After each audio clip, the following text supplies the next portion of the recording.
Welcome to Chaos2Cured podcast.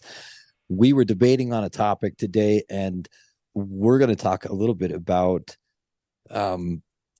just the sheer numbers of people being diagnosed with things, whether that's autism, whether that's ADHD, bipolar. We kind of want to just discuss a little bit about, is there an increase in the number that are neurodiverse, or is it simply just more recognition? So this is a very interesting subject to me. Jeffrey, I want to get your take on this first. So jump in and then you can get mine. Sure. I think it's both. There is more recognition, definitely. That's a biggie. And there is an increase in conditions. I don't even want to use that word. Neurodiverse people, we'll call it that, and let it go. But this world is extremely complex. Technology, which is supposed to save us, isn't actually doing that. In many situations, it's making things worse. Technology was supposed to make tasks easier, and it has made tasks far harder, in my opinion. It's plenty of good, but a lot of bad, particularly with the internet. And I just see a plethora of people right now who have some kind of huge psychological issue. And it used to be, I've been around for a long time, and I used to notice that, yeah, there were always people who were neurodiverse, autistic, but not like this. It's almost like everybody has something. Do you think some of that, just from your comments, do you feel there is some environmental factors that are causing? Okay, so that would be, one of the things that I have personally heard people talk about is, the world changing our genetics. Through evolution, we're being pushed in definitely different directions. So you brought up technology. Do you feel, and is there, I know this is a subject that you're well versed in, is there data to support the fact that this world and this technology that we're getting is forcing people more towards a neurodivergent mind? There's lots of data to support that. When one reads a book like Glow Kids, and there's several others that have been bestsellers, and they all say the same thing. The technology is reinforcing the circuitry in the brain that is quick responding, impatient, because if things don't come up immediately, people get angry, frustrated. Yeah. And there's much more than that. It's almost, in Glow Kids, for example, which is one of my favorite books, there's so much research in that book about how technology is exactly it hits the same circuitry in the brain that drugs do. Immediate reinforcement. And what I was surprised about was all the data about how powerful the response is when people get texts. TEXTS, I've got a little list. People get texts or emails, a little buzz goes off in the brain, and they get a dopamine push, and they become addicted to that. So we're noticing more addictive personality. I know we're getting more PTSD because the world's quite abrasive. And you commented on, is the environment causing it? Yeah, when you said that, I flashed to, I believe, and I'm not the only one by a long shot, that our environment is quite toxic, and not just psychologically, physically, that we put crap in food like, I guess, antibiotics and red dye number 5 and all that stuff. And hormones, what that does is it kills off all the probiotics that occur naturally when food is organic. and it has numerous bad effects on people. And it's rampant. There's a movement in this country towards healthier eating, thank God. But that's not everybody. That's a small percent of the population who can afford to eat well. I also think the air is dirtier and the water is more toxic than it ever has been. And it's swept under the rug. People in positions of power don't want to talk about it. And we're all paying the price for that. What we're doing is we're feeding the parts of the brain that react to stress, adrenaline. And what happens is that fight or flight. Yeah, exactly. And it wears the body down. After a while, your adrenal glands get exhausted from always producing adrenaline, and the food's unhealthy. We don't get probiotics from our food, which we should. And probiotics really, really help people with autism, for example. There's a lot of research coming out about how people nutrition with autism have unhealthy guts. And that war is being fought. The attack is being fought on many, many fronts. And the first thing is we need to have people realize that that's what's happening. And then we need to put pressure on our legislators to pass laws that forbid chemicals in food, like they do in European countries. It's a disgrace. I was just going to say, in England, they add probiotics to the baby formula, and they do not in the United States, which this was a while back. I don't know what the laws are, but I know that was something that the individual who wrote my foreword was trying to work on legislation to change that. There's definitely a gut and mind connection that we know is very vital, and nutrition is absolutely essential. So is sleep. So is, so a couple of the things that you said, I just want to address. One of them was, you said people can't afford to eat healthy. And there are definitely ways that people can eat healthier. And we have a wonderful nutritionist that'll be a guest soon anyway, and we can talk a little bit about some of those options. But I went into a Five Below store, so it's $5 and below, and all of the food there was sugar. There was nothing there that was nuts, or I think they had a couple things in nuts maybe, so I shouldn't say there wasn't anything healthy there, but the majority of the food was sugar. It was simple carbs. None of it was good stuff. And you have to pay more, and not just with finances, with time. Eating healthy, part of eating healthy is the time for the preparation. Yep. And if you want to cook, if you are on a deadline, you're going to have to use more oil because you're going to have to use higher heat. And if you don't, it's just impossible. So time is a huge restriction for people. The financial aspect, you mentioned the world, we're getting bombarded with sound, and we've talked about how our minds are being pressured. We talked about that in our hyperplasticity show, and I want to reference back to that because our brains are very malleable, and they are more malleable when we're in a state of pleasure. We talked about that in our our episode on play and the importance of play. So you're talking about electronic devices that reward us.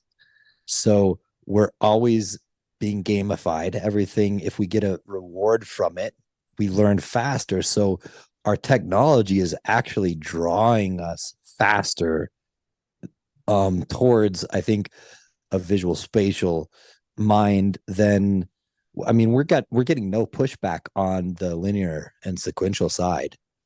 If you look at Duolingo, it is very visually rewarding. everything is designed so that it's gamified. It reminds you, it sends you notifications, it buzzes in your pocket. People get competitive. So if somebody beats you and somebody beats your score, you know, it buzzes, it pulls you back in, just like we were talking about. So there are some doctors that are talking about this. Brain Energy is a doctor by a psychiatrist at Harvard who is one of the rarities out there.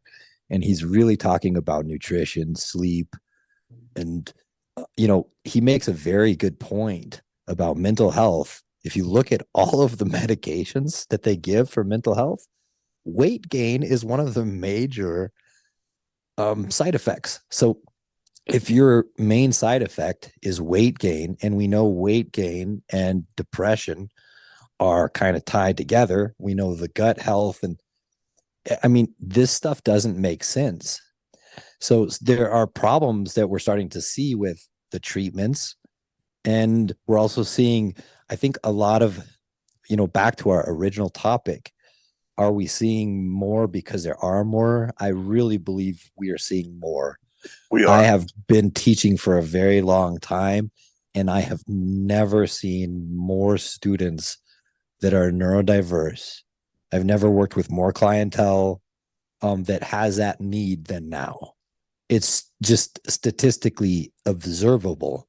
If you work with individuals, I mean, the numbers are just obvious. So I definitely, yeah, they really are, because I don't think it's going to be too long until the majority is actually the neurodiverse. And yeah, that's not bad. no, it's not it can be a good thing too. The only downside I see is we don't have a system built for that. So that's where I see a huge problem, is that we don't have an alternative to a linear and a sequential system. So what happens when the norm becomes technically the abnormal, and the system we have that was built for the normal no longer works? No, it doesn't. And I see this in humanity's future. And it's like every country that opens up to technology has this sudden shift. And I mean, we're definitely seeing it in this country. I think there was something that was posted.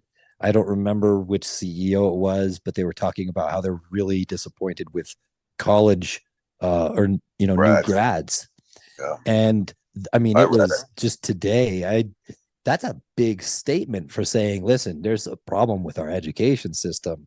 What is the problem? We all know that, don't we? Yeah. And well, and what incentive, you know, this is getting a little off topic. So before I jump off subject, we'll stay on track. Not only do I think the world is pushing more people that way, which we need to recognize, I do think there's more recognition. I do feel that there's still a lot of misunderstandings, stigmas, and I think that there's a lot of misdiagnosing too. And I don't mean to, you know, this is not a criticism. It's just hard to diagnose someone when there's complexities and there's overlapping symptoms between bipolar, and you mentioned PTSD, and you have OCD and ADHD and autism. Those all share similar symptoms in a lot of ways. So how do we determine? And that's where it's so important to work with not just, you know, for me, yes, you want to find the right therapist for you, whether that's a psychiatrist or psychologist. But, you know, some of the things that you do want to look for that I think are important, you mentioned it at the beginning, you know, are these psychiatrists or people asking the right questions? Because they should come at it. What are you doing for what's your lifestyle? Are you exercising? They don't have time. Exactly. 15 minutes or something. They don't. Way more people who need good psychotherapy than there are good psychotherapists. Therapists. There is I mean, the wait to see a really good therapist or psychiatrist with a great reputation could be yours.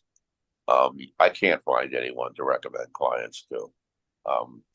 There just aren't enough good ones, and the ones that are good are booked forever. And when you break it down, it's education and it's healthy food and a healthy environment. It's not that hard. Yeah, it's more expensive to buy organic food, but it's also pretty expensive to buy fast food too. Yes. Nothing's cheap anymore.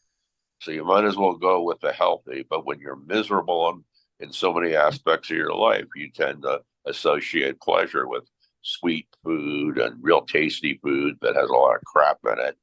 And people don't know how bad that is for them. So there's a general lack of knowledge on the topic, and you can't get people to focus on that topic because there's so many other things that they're interested in. There's too much information. We are a culture of TMI. Yes. And that is what's killing us. I mean, it means you don't know what to pay attention to, and you become inured against, you don't believe anything at some point. There's so much information. A lot of it is false, probably most of it. So after a while, you don't believe anything, and you don't have time to focus on it. And the economy is terrible in terms of people who are doing well. And with 60% of our population living paycheck to paycheck, you haven't got time or money to buy healthy foods and to do healthy habits, buy really good running shoes or, football cleats and stuff. So, or even time to exercise. Absolutely. Yeah, it's a tough problem. And because of all, to sort of summarize, because of all the toxicity in the environment and all the toxicity to our senses too, you have to really, really work at being healthy.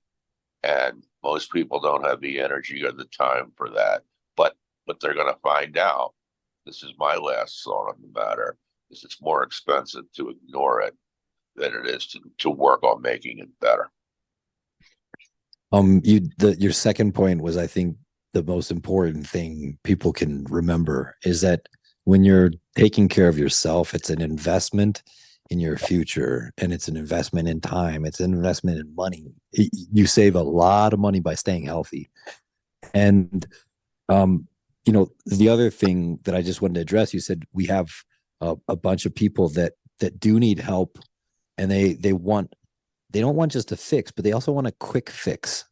And the quick fix turns us all towards medication. And the problem is that when you look for a very, very rapid fix, there are prices to be paid. And you want to really analyze all of those prices, with medication. Long-term costs of things are, can be very, very startling. Risk versus reward. Absolutely. So, I think your statement about it being worth taking care of yourself, it's worth finding the right diagnosis, taking your time, doing the research, and also, make sure you take time to, I guess, get some silence, get some quiet, some imagination, and some nature. This world really is too loud, and it's just louder by the moment. It's not going to get quieter. So for me, it's very loud. It's very bright, overpowering a lot. So quiet time is good. Soundproof earphones are even better. My goodness, I love those things. So, it's a very interesting topic. Glow Kids was the book you mentioned for the nutrition side of things. I mentioned Brain Energy. I think that's a great book as well. So the topic itself is very fascinating, and there is a lot of data. I'll look for some links and throw those on show notes. But thank you. Jeffrey, do you have anything that you want to add? No, I think we did a good job. Okay. Well, I hope everybody has a wonderful week, and thank you for tuning in. We'll talk to you soon. Bye.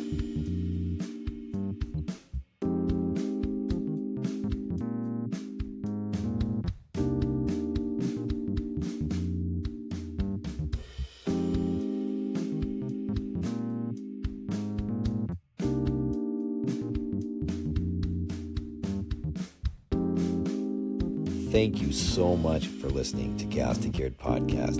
If you enjoyed the show, please share it with everyone you know. And definitely like, follow, and subscribe. Certainly leave a comment if you'd like. Let us know what you'd like us to talk about the next time. Also, in our show notes, there should be direct links where you can follow us on our social media, as well as reach out to us directly. Thanks again, and have a great day.